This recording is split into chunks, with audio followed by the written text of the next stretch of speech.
دنیا کا ہر انسان سکون کا متلاشی ہے۔ اس سکون کو حاصل کرنے کے لیے دن رات محنت میں لگا ہوا ہے اور اسی کے اوپر وہ اپنی کامیابی اور ناکامی کا مدار سمجھتا ہے، مگر غلط فہمی یہ ہوئی کہ جن اسباب سکون کو وہ حاصل کرتا ہے ان میں سکون ہے ہی نہیں۔ وہ یہ سمجھتا ہے کہ اگر مجھے مال مل گیا سکون مل جائے گا، اگر مجھے اچھی بیوی مل گئی تو سکون مل جائے گا، اگر مجھے بڑی زمین کا ٹکڑا مل گیا تو سکون مل جائے گا، اگر حکومت کے اختیارات مل گئے تو سکون مل جائے گا۔ اسی لیے ہر بندہ زم، زر، زمین اور حکومت حاصل کرنے کے پیچھے لگا ہوا ہے، مگر اس سب کے باوجود ان کو دلی سکون نہیں ملتا، اس لیے کہ جن چیزوں میں وہ سکون تلاش کرتے پھر رہے ہیں ان چیزوں میں سکون ہے ہی نہیں۔ قرآن مجید نے اس کا حل بتا دیا، الا بذکر اللہ تطمئن القلوب، جان لو اللہ کی یاد کے ساتھ دلوں کا اطمینان وابستہ ہے۔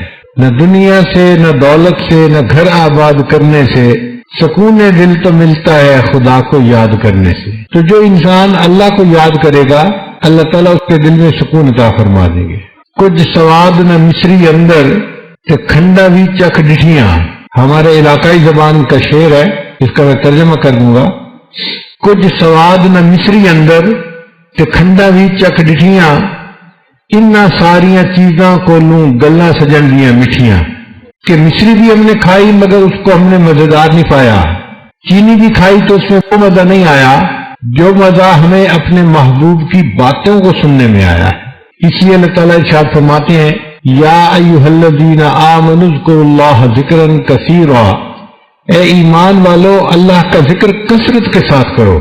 عجیب بات ہے کہ بندہ اللہ کا ذکر کرتا ہے، اللہ تعالیٰ بندے کا ذکر کرتے ہیں۔ فرمایا فاذکرونی اذکرکم، تم مجھے یاد کرو میں تمہیں یاد کروں گا۔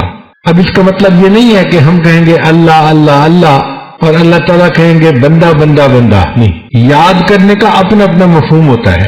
اس کی مثال یوں سمجھیں کہ آپ کے بیٹے نے کسی بڑے افسر کو انٹرویو دینا ہے اور وہ افسر آپ کا دوست ہے، آپ اس کو فون کر کے کہتے ہیں کہ جی میرا بیٹا آپ کے پاس آئے گا انٹرویو کے لیے، آپ پلیز اس کو سلیکٹ کر لینا۔ وہ کہتا ہے بہت اچھا، وعدہ کر لیتا ہے۔ اب انٹرویو سے ایک دن پہلے آپ اپنے دوست کو پھر فون کر کے کہتے ہیں جی میں نے بیٹے کی بات آپ سے کی تھی، ذرا میرے بیٹے کو یاد رکھنا۔ اس کا کیا معنی ہے میرے بیٹے کو یاد رکھنا؟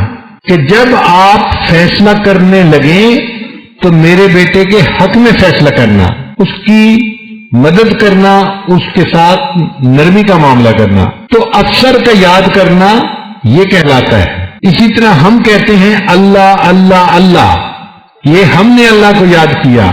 اور اللہ بندے کو کیسے یاد کرتے ہیں کہ اللہ جب بندے کے اوپر حالات بھیجتے ہیں تو نرمی کا معاملہ کرتے ہیں، اپنے بندے کی مدد فرما دیتے ہیں۔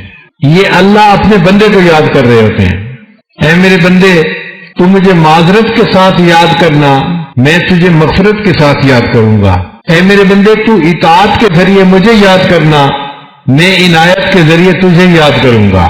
قرآن مجید میں انہی لوگوں کو جو کثرت سے ذکر کرتے ہیں اولو الالباب، عقل مند لوگ کہا گیا، کہ جو اللہ کو کثرت سے یاد کرنے والے لوگ ہیں یہ عقل مند لوگ ہیں۔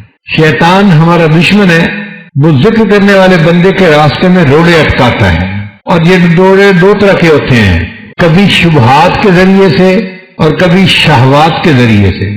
شبہات کے ذریعے کا کیا معنی؟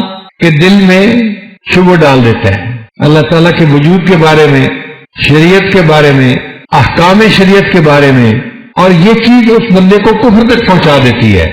شریعت کی کسی چیز میں شک کرنا یہ انسان کو کفر تک پہنچا دیتا ہے۔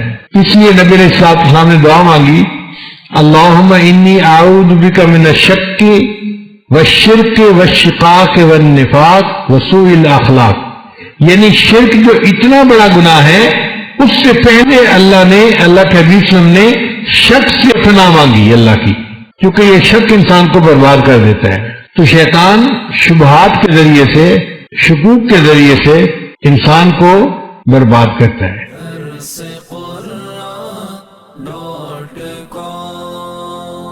www.darsequran.com